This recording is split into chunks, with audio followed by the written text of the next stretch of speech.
Deci salut tot. Deci din câte ați văzut din numele acestui video, am ajuns la punctul de 25 de subscriber. Bun. Și acesta 24, 25 de acolo, mai puțin, mai mult sau mai puțin. În fine.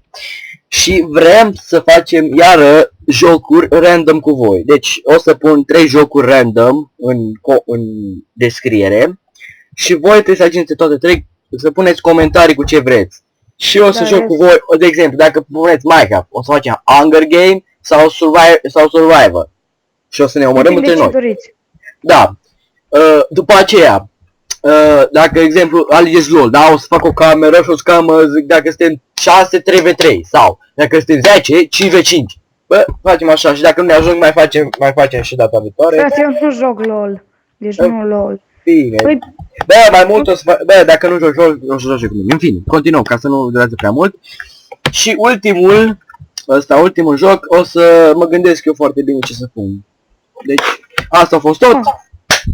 Puneți coment cu ce vreți să jucăm. De exemplu, dacă nu îi descrie, puteți să puneți, poate ne jucăm toți. Facem o confă, jucăm. Deci, pa!